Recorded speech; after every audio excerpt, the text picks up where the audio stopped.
प्रतीक अभी अभी ऑफिस से थका हारा घर में आया ही था कि मंजू जी उसके सामने आ गईं। इससे पहले कि वो कुछ कहता, मंजू जी ने ही कहा, अरे बेटा, 1 मिनट रुक, जरा मेरे कमरे में आना, मुझे तुमसे कुछ बात करनी है। कहते हुए मंजू जी अपने कमरे की तरफ रवाना हो गई। अपनी मम्मी का आदेश पाते ही प्रतीक भी थोड़ा हैरान रह गया। आखिर मम्मी को क्या बात करनी है जो उसे ऑफिस से आते ही अपने कमरे में बुला लिया। सोचते हुए उसने अपना बैग वहीं सोफे पर रखा और मंजू जी के पीछे पीछे उनके कमरे में आ गया। कमरे में आने के बाद प्रतीक ने पूछा, क्या बात है मम्मी, जो आपने मुझे कमरे में बुला लिया? कोई भी बात थी तो आप मुझसे बाहर ही कर लेती, यहाँ कमरे में बुलाने की क्या जरूरत थी?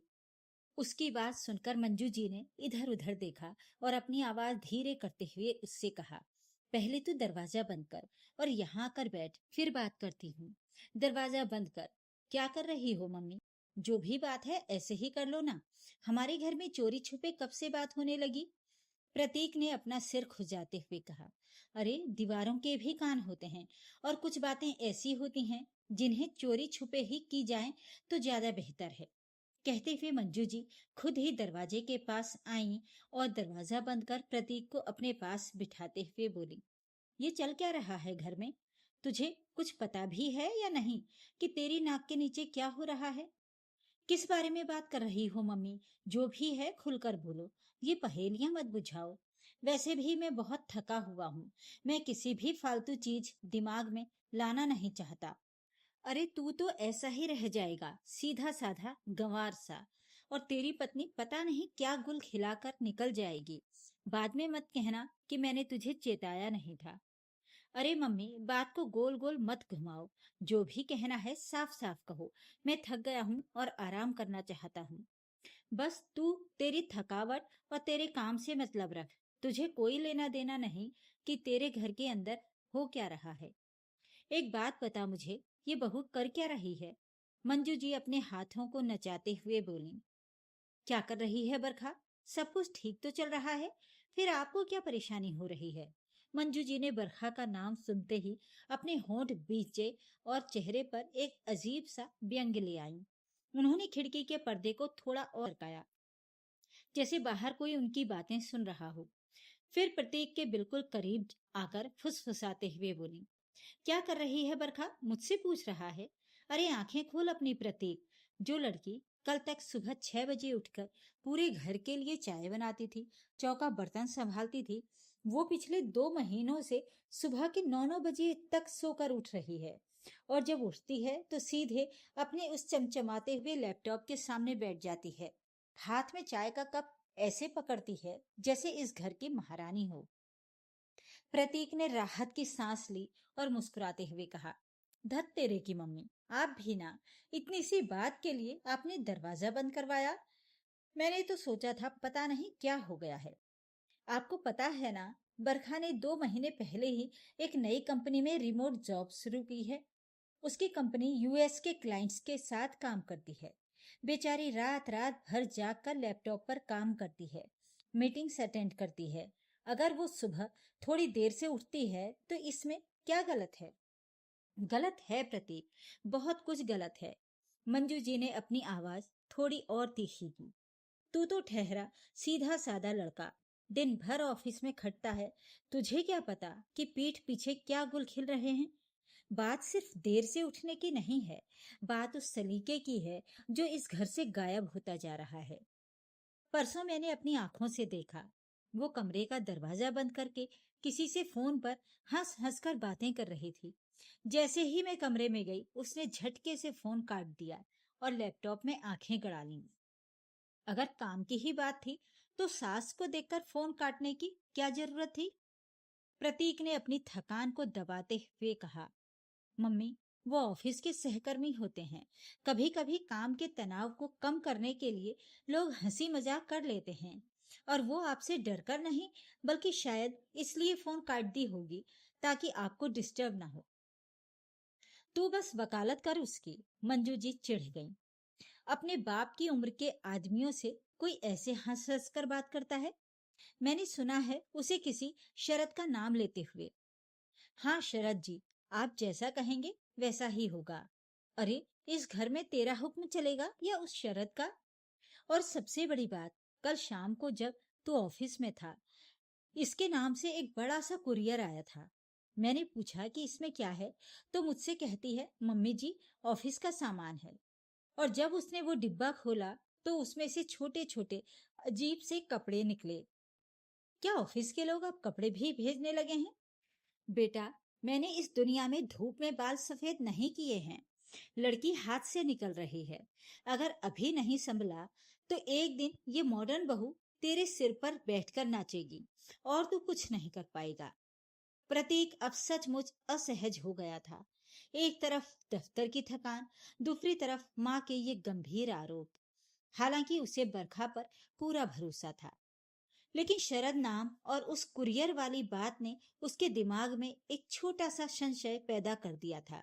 उसने गहरी सांस ली और कहा, ठीक है मम्मी, मैं बरखा से इस बारे में बात करूंगा, लेकिन प्लीज आप घर में कोई तमाशा मत खड़ा करना। मैं हाथ मुंह धोकर आता हूँ। प्रतीक जब अपने कमरे में पहुंचा तो वहां का नजारा हमेशा की तरह ही था, लेकिन आज माँ की बातों की वजह से उसे हर चीज में एक नया कोण नजर आ रहा था। कमरे में हल्की रोशनी थी। बरखा बेड पर बैठी हुई थी। उसके कानों में हेडफोन लगे थे और उसकी उंगलियां कीबोर्ड पर तेजी से चल रही थीं। उसके चेहरे पर एक अजीब सी गंभीरता थी। प्रतीक के अंदर आने पर भी बरखा ने सिर उठाकर नहीं देखा। वो अपनी स्क्रीन में पूरी तरह खोई हुई थी। प्रतीक ने अपना ऑफिस बैग साइड टेबल पर रखा और बरखा के पास जाकर बैठ गया। उसने बरखा के कंधे पर हाथ रखा। बरखा ने चौंक कर हेडफोन हटाया और एक फीकी मुस्कान के साथ कहा, ओह प्रतीक, तुम कब आए? मुझे पता ही नहीं चला। आज बहुत ज्यादा काम है। एक बड़ा प्रोजेक्ट डिलीवर करना है। प्रतीक ने उसकी आंखों में देखा। वहां थकान तो थी, लेकिन साथ ही एक अजीब सी चमक भी थी, जिसे प्रतीक ने पहले कभी नहीं देखा था। प्रतीक ने पूछा, बरखा, सब ठीक तो है ना? आजकल तुम बहुत व्यस्त रहने लगी हो। घर के लिए, मम्मी के लिए या मेरे लिए तुम्हारे पास वक्त ही नहीं बचता।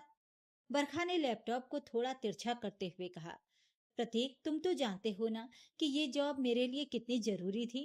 पिछले 2 साल से मैं घर पर खाली बैठी थी। अब जब मुझे अपनी काबिलियत साबित करने का मौका मिला है, तो मुझे थोड़ी मेहनत तो करनी ही होगी। और मम्मी जी का क्या है, वो तो छोटी छोटी बातों का बतंगड़ बनाती रहती हैं। मम्मी कह रही थी कि कल तुम्हारा कोई कुरियर आया था। प्रतीक ने बात को घुमाकर असली मुद्दे पर लाते हुए पूछा। बरखा के चेहरे का रंग पल भर के लिए बदला, लेकिन उसने तुरंत खुद को संभाल लिया। उसने कहा, हाँ, वो कंपनी की तरफ से कुछ मर्चेंडाइज आया था। टी शर्ट्स और कुछ सामान थे। मम्मी जी ने उसे भी मुद्दा बना लिया क्या? और शरद कौन है? प्रतीक ने सीधे उसकी आंखों में झांकते हुए पूछा। इस बार बरखा सचमुच असहज हो गई। उसने अपना लैपटॉप बंद किया और बेड से उठकर खड़ी हो गई। उसने कहा, प्रतीक, तुम मुझ पर शक कर रहे हो? शरद मेरे प्रोजेक्ट का लीड है। मुझे उससे हर घंटे अपडेट लेना पड़ता है और देना पड़ता है। क्या अब मैं अपने ऑफिस के सीनियर से बात भी नहीं कर सकती? तुम्हारी मम्मी ने तुम्हारे कान भरना शुरू कर दिया और तुम उनके बहकावे में आ गए। मैं शक नहीं कर रहा हूँ बरखा, प्रतीक ने शांत रहने की कोशिश करते हुए कहा, लेकिन जब मम्मी कहती हैं कि तुम उनसे बातें छुपाती हो, दरवाजा बंद करके हंसती हो, तो मुझे बुरा लगता है। हम एक परिवार हैं। यहाँ कुछ भी छुपा हुआ नहीं होना चाहिए। छुपाना और प्राइवेसी में फर्क होता है प्रतीक, बरखा ने तीखे लहजे में कहा। जब मैं मीटिंग में होती हूँ तो घर का शोर ना आए, इसलिए दरवाजा बंद करती हूँ। अगर तुम्हें मुझ पर भरोसा नहीं है तो कहो, मैं आज ही ये नौकरी छोड़ देती हूँ और फिर से चौकी बर्तन में लग जाती हूँ। यही चाहती है ना तुम्हारी मम्मी? बरखा की आंखों में आंसू आ गए थे। प्रतीक का दिल पिघल गया। उसने आगे बढ़कर बरखा को गले लगा लिया और कहा, आई एम सॉरी बरखा, मेरा वो मतलब नहीं था। मुझे तुम पर पूरा भरोसा है। बस मम्मी की बातें सुनकर मैं थोड़ा परेशान हो गया था। तुम अपना काम करो, मैं फ्रेश होने जाता हूँ। बरखा ने प्रतीक की पीठ थपथपाई, लेकिन उसकी आंखें कमरे की अलमारी की तरफ टिकी थीं, जहां उसने वो कुरियर का डिब्बा छुपा कर रखा था। उस डिब्बे में कोई मर्चेंडाइज नहीं था, बल्कि कुछ ऐसा था जो अगर प्रतीक देख लेता तो शायद आज ही इस घर में भूचाल आ जाता। अगली सुबह मंजू जी रसोई में चाय बना रही थीं। उनकी आंखें बार बार घड़ी की सुइयों पर जा रही थीं। सुबह के 8 बज चुके थे, लेकिन बरखा के कमरे का दरवाजा अभी भी बंद था। प्रतीक डाइनिंग टेबल पर बैठा अखबार पढ़ रहा था, लेकिन उसका ध्यान भी कमरे के दरवाजे पर ही था। मंजू जी ने चाय का कप प्रतीक के सामने पटकते हुए कहा, देख ले अपनी लाडली को, 8 बज गए हैं, सूरज सिर पर आ गया है, पर महारानी की नींद नहीं खुली। आज मेरी सहेलियां आने वाली हैं, भजन कीर्तन है घर में। मैंने सोचा था बहू हाथ बटाएगी, पर यहाँ तो साक्षात कुंभकर्ण की बहन ब्याह कर आ गई है। तभी बरखा के कमरे का दरवाजा खुला। वो बिखरे बालों और थके हुए चेहरे के साथ बाहर निकली। उसने नाइटी के ऊपर एक लंबा सा श्रग डाल रखा था। उसने सीधे रसोई की तरफ कदम बढ़ाए। गुड मॉर्निंग मम्मी जी। गुड मॉर्निंग प्रतीक, उसने बुझे हुए स्वर में कहा। हाँ, बहुत गुड मॉर्निंग, मंजू जी ने ताना मारा। जब दिन आधा ढल जाए तब तो मॉर्निंग गुड ही होगी। बहू, जरा ये तो बता, आज नाश्ते में क्या बनेगा, या फिर आज भी ऑनलाइन मंगाने का इरादा है? बरखा ने एक गहरी सांस ली। वो बहस के मूड में नहीं थी। उसने कहा, मम्मी जी, मैं बस 5 मिनट में फ्रेश होकर आती हूँ और पोहा बना देती हूँ। मेरी 9 बजे एक बहुत इंपॉर्टेंट क्लाइंट कॉल है। कॉल है या कॉल गर्ल की तरह? मंजू जी के मुंह से शब्द निकलने ही वाले थे कि प्रतीक ने उन्हें बीच में ही टोक दिया। मम्मी प्लीज, अपने शब्दों का ध्यान रखिए। मंजू जी ने पैर पटकते हुए कहा, अच्छा, अब मैं अपने ही घर में सोच समझकर बोलूंगी। प्रतीक, तू अपनी पत्नी के पल्लू से ऐसा बंधा है कि तुझे माँ की बातें जहर लग रही हैं। जाकर पूछ अपनी पत्नी से कि रात के 3 बजे वो बालकनी में खड़े होकर किससे बातें कर रही थी। मैं कल रात पानी पीने उठी थी, तब मैंने इसे देखा था। लाल रंग की बत्ती जल रही थी इसके फोन पर, और ये फुसफुसा रही थी। प्रतीक ने अखबार छोड़ दिया और बरखा की तरफ देखा। बरखा का चेहरा एकदम सफेद पड़ चुका था। वो बिना कुछ बोले वापस अपने कमरे की तरफ भाग गई और दरवाजा बंद करके अंदर से लॉक कर लिया। प्रतीक अपनी माँ से बोला, मम्मी, आप बात को बढ़ा रही हैं। मैं बढ़ा रही हूँ या वो बढ़ा रही है, ये तो वक्त ही बताएगा बेटा। बस हाथ से निकल जाने दे उसे, फिर रोते रहना। मंजू जी ने चाय की आखिरी चुस्की लेते हुए कहा। प्रतीक उस दिन ऑफिस तो गया, लेकिन उसका मन काम में बिल्कुल नहीं लगा। कंप्यूटर स्क्रीन पर कोट्स की जगह उसने बरखा का डरा हुआ चेहरा और माँ के तीखे शब्द दिखाई दे रहे थे। क्या सचमुच बरखा कुछ छुपा रही थी? शरद कौन था? वो रात के 3 बजे बालकनी में किससे बात कर रही थी? और वो कुरियर में क्या था? प्रतीक का एक पुराना दोस्त था विकास, जो एक प्राइवेट डिटेक्टिव एजेंसी चलाता था। प्रतीक ने कई बार सोचा कि वो विकास से मदद ले, लेकिन फिर उसके जमीर ने गवाही नहीं दी। अपनी ही पत्नी की जासूसी कराना, ये तो रिश्ते की मौत जैसा होगा। तभी प्रतीक के फोन पर एक मैसेज आया। ये उसकी माँ का था। मैसेज में एक धुंधली सी तस्वीर थी। तस्वीर बरखा की थी, जो घर के पास वाले कैफे में बैठी थी। उसके सामने एक युवक बैठा था, जिसका चेहरा साफ नहीं था, लेकिन दोनों बहुत करीब होकर बात कर रहे थे, और उस युवक ने बरखा का हाथ थाम रखा था। नीचे मंजू जी का मैसेज लिखा था, अब भी आंखों पर पट्टी बंधी है या कुछ देखना बाकी है? ये तेरी पत्नी है, जो अभी 1 घंटे पहले घर से ऑफिस के काम का बहाना बनाकर निकली थी। देख ले इसकी शरत को। प्रतीक के पैरों तले जमीन खिसक गई। गुस्से और हताशा की एक लहर उसके पूरे शरीर में दौड़ गई। उसने तुरंत अपनी बाइक उठाई और उसी कैफे की तरफ चल पड़ा। रास्ते भर उसका दिमाग सुन्न था। वो सोच रहा था कि अगर बरखा ने उसे धोखा दिया है तो वो ये बर्दाश्त नहीं कर पाएगा। वो बरखा से बेपनाह मोहब्बत करता था। जब प्रतीक कैफे पहुंचा तो उसकी धड़कनें तेज थीं। उसने अंदर नजर दौड़ाई। कोने की एक टेबल पर बरखा बैठी थी, लेकिन उसके सामने जो शख्स था, उसे देखकर प्रतीक के कदम वहीं ठिठक गए। वो कोई शरद नहीं था। वो शख्स कोई और था, जिसे प्रतीक बहुत अच्छी तरह जानता था। वो बरखा का सगा छोटा भाई वंश था। प्रतीक ने राहत की एक बहुत लंबी सांस ली, लेकिन उसकी उलझन कम होने के बजाय बढ़ गई। अगर वो वंश था तो बरखा ने घर पर क्यों नहीं बताया कि वो अपने भाई से मिल रही है? और वंश का हाथ पकड़कर वो रो क्यों रही थी? वंश तो इंदौर में पढ़ाई कर रहा था, वो अचानक यहाँ मुंबई कैसे आ गया? प्रतीक सीधे उनकी टेबल की तरफ बढ़ा। प्रतीक को अचानक सामने देखकर बरखा और वंश दोनों बुरी तरह चौंक गए। बरखा ने तुरंत अपने आंसू पोंछे और खड़ी हो गई। प्रतीक, तुम यहाँ? बरखा की आवाज कांप रही थी। हाँ बरखा, मैं यहाँ। और वंश, तुम इंदौर में थे ना? यहाँ कब आए? और तुम दोनों इस तरह छुपकर क्यों मिल रहे हो? घर पर क्यों नहीं आए? प्रतीक ने एक साथ कई सवाल दाग दिए। वंश ने नीची नजरें करके कहा, जीजू, वो मेरी वजह से दीदी। चुप रहो वंश, बरखा ने उसे डांटते हुए कहा। फिर वो प्रतीक की तरफ मुड़ी और बोली, प्रतीक प्लीज घर चलो, मैं तुम्हें सब कुछ सच सच बता दूंगी, पर यहाँ नहीं। प्रतीक ने वंश की तरफ देखा, जो बहुत डरा हुआ और परेशान लग रहा था। प्रतीक ने कहा, ठीक है, चलो घर चलते हैं। और वंश, तुम भी हमारे साथ चल रहे हो? नहीं जीजू, मैं घर नहीं आ सकता।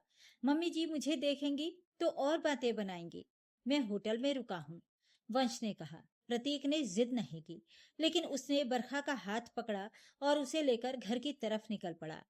गाड़ी चलाते समय प्रतीक के दिमाग में कई तरह के विचार आ रहे थे। बात जितनी सीधी दिख रही थी उतनी थी नहीं। जैसे ही प्रतीक और बरखा घर के अंदर दाखिल हुए, मंजू जी सोफे पर विजयी मुस्कान के साथ बैठी थीं। उन्हें लगा कि आज तो बहू रंगे हाथों पकड़ी गई है और प्रतीक अब उसे घर से निकाल देगा। आ गए दोनों, मंजू जी ने तंज कसा। क्यों बहू, कैसा रहा ऑफिस का काम?